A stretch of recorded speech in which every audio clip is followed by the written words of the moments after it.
বাঙালি খানায় সবাইকে স্বাগত জানাই। আজকে কিন্তু ওপার বাংলার একটা রেসিপিটা সম্পূর্ণ দেখার অনুরোধ রইল। তবে আহামরি কোনো রান্না নয়, লাউ আলু বড়ি দিয়ে শিঙ্গি মাছের পাতলা ঝোল। শিঙ্গি মাছ কিভাবে পরিষ্কার করবেন আর লাউগুলো কিভাবে কাটতে হবে, কি ধরনের মশলা অ্যাড করলে খেতে বেশি সুস্বাদু লাগবে, সেটাও আপনারা এখান থেকে দেখে নিতে পারবেন।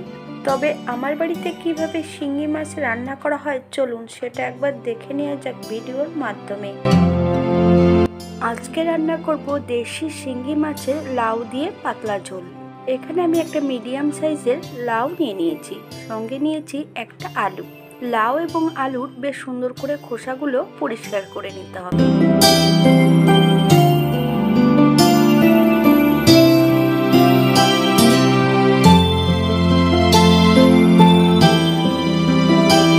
ভিডিওটি যদি ভালো লাগে তাহলে চ্যানেলটি সাবস্ক্রাইব করার অনুরোধ রইল। পাশে থাকা বেলটি কিন্তু বাজিয়ে দেবেন, নইলে নিত্য নতুন রান্নার নোটিফিকেশন পাবেন না। হাতে যদি সময় থাকে তাহলে একটা লাইক কমেন্ট শেয়ার করবেন।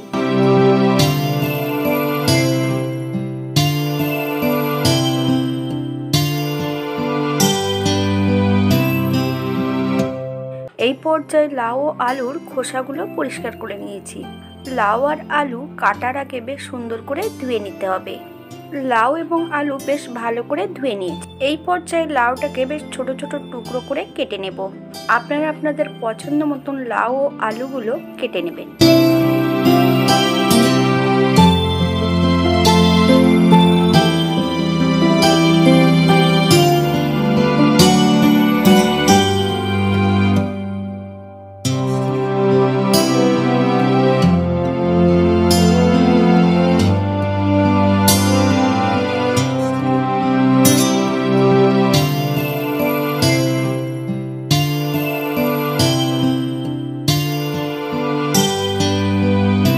লাউ এবং আলু সম্পূর্ণ কেটে নিয়ে কাটার পর সবজিগুলো আর ধোয়ার প্রয়োজন নেই। অর্ধেকটা লাউ লম্বা করে কেটেছি আর অর্ধেকটা লাউ 3 কোনা করে কেটেছি। এবার শিঙ্গি মাছ ধোয়ার পদ্ধতি। শিঙ্গি মাছগুলোকে ছোট ছোট টুকরো করে কেটে নিতে হবে। যদি ছোট সাইজের শিঙ্গি মাছ হয় তাহলে কাটার প্রয়োজন নেই। আপনারা আপনাদের পছন্দ মতন মাছগুলো কেটে নেবেন। 1 চামচ নুন মাছের গায়ে বেশ ভালো করে লাগিয়ে রেখে দিতে হবে 5 মিনিটের মতো। হালকা হাতে বেশ ভালো করে ঘষে নিলেই, তারপর 3 থেকে 4 বার পরিষ্কার জল দিয়ে ধুয়ে নিলেই কিন্তু মাছগুলো পরিষ্কার হয়ে যাবে।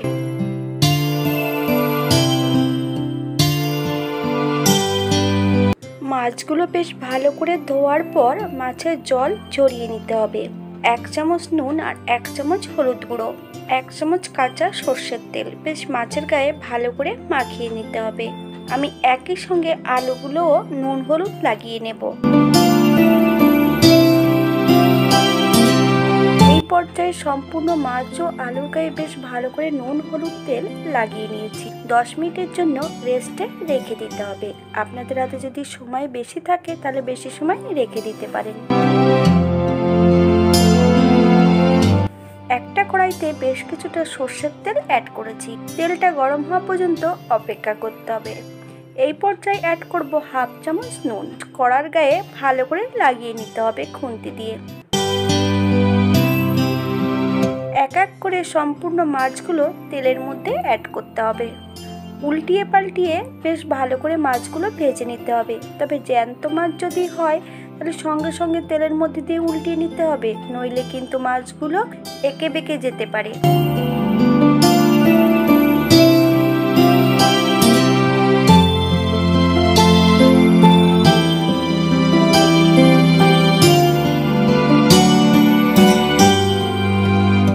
আমি এই পর্যায়ে সম্পূর্ণ মাছগুলো তেল থেকে তুলে নেব। ঠিক একইভাবে দ্বিতীয়বারও মাছগুলো ভেজে নেব। আপনারা আপনাদের পছন্দ মতো মাছগুলো ভেজে নিতে পারেন।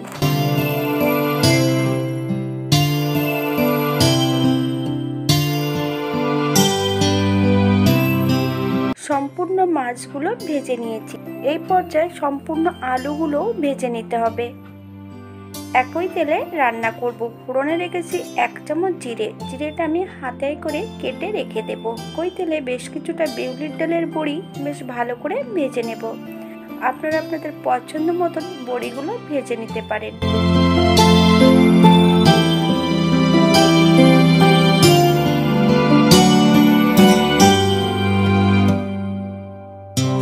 ফোড়নে রেখেছি 1/2 চামচ রাঁধুনি। ফোড়ন থেকে সুগন্ধ বেরোলে বেশ কিছুটা কাঁচা লঙ্কা অ্যাড করব। কাঁচা লঙ্কাটা বেশ লাল লাল করে ভেজে নিতে হবে, অথবা 2 থেকে 3 মিনিটের মতন কাঁচা লঙ্কাটাকে মিডিয়াম আঁচে ভেজে নিতে হবে।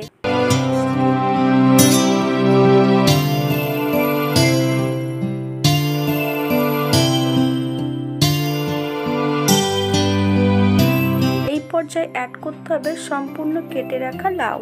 হাই ফ্লেমে 3 থেকে 4 মিনিটের মতন বেশ ভালো করে নেড়ে নিতে হবে। আমি এই পর্যায়ে 1/2 চামচ নুন অ্যাড করব। আপনারা স্বাদ অনুসারে নুনটা অ্যাড করবেন।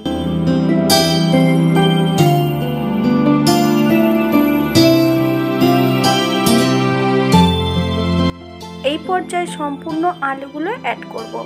5 থেকে 7 মিনিটের মতো ঢাকা দিয়ে রেখে দেব, যাতে লাউ ও আলুগুলো সেদ্ধ হয়ে যায়।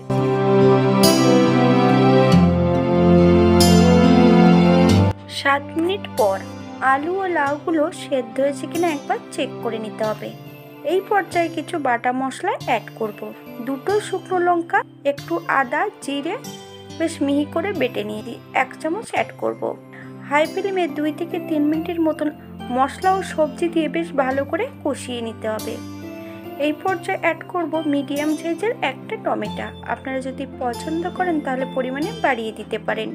1/2 চামচ হলুদ গুঁড়ো, 1/2 চামচ চিনি। তবে লাউ যতক্ষণ সেদ্ধ না হবে ততক্ষণ কিন্তু হলুদ গুঁড়ো আর চিনিটা অ্যাড করবেন না। বেশ হাই ফ্লেমে 3 থেকে 4 মিনিটের মতন আবারও আমি বেশ লাউ এবং মশলা সহ বেশ ভালো করে কষিয়ে নেব।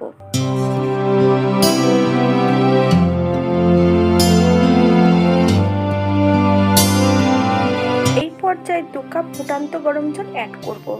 আপনাদের যতটা গ্রেভির প্রয়োজন আপনারা ততটা জল অ্যাড করতে পারেন। সবজি দিয়ে এবং জল দিয়ে বেশ ভালো করে মিশিয়ে নিতে হবে। এই পর্যায়ে অ্যাড করব সম্পূর্ণ ভেজে রাখা মাছ এবং বড়ি। হালকা হাতে নেড়ে চেড়ে বেশ ভালো করে সেট করে দিতে হবে। 4 থেকে 5 মিনিটের মতন হাই ফ্লেমে ঢাকা দিয়ে রেখে দেবো, যাতে আলু বড়ি সবজিগুলো সেদ্ধ হয়ে যায়। 5 মিনিট পর এই পর্যায়ে অ্যাড করতে হবে ভেজে রাখা জিরে। জিরেগুলোকে ভারী কিছু দিয়ে একটু ঘষে নিতে হবে। আমি সম্পূর্ণ জিরেটা ঝোলের মধ্যে অ্যাড করে দিয়েছি। গ্যাসের ফ্লেমটা অফ করে দিয়ে 5 মিনিটের জন্য স্ট্যান্ডিং টাইম দিতে হবে। তারপর সার্ভ করব। এটা দেখতে যেমন ভারী সুন্দর হয়েছে, এটা গরম ভাতে খেতে অসম্ভব ভালো। আপনারা একবার বাড়িতে একইভাবে বানিয়ে নেবেন। আজকের ভিডিওটি এই পর্যন্ত। সবাই সুস্থ থাকবেন, ভালো থাকবেন। অন্যদিন নতুন রেসিপি নিয়ে আপনাদের সামনে আবার আমি হাজির হব। নতুন ও পুরনো সকল বন্ধুদের অসংখ্য ধন্যবাদ ভিডিওটি দেখার জন্য।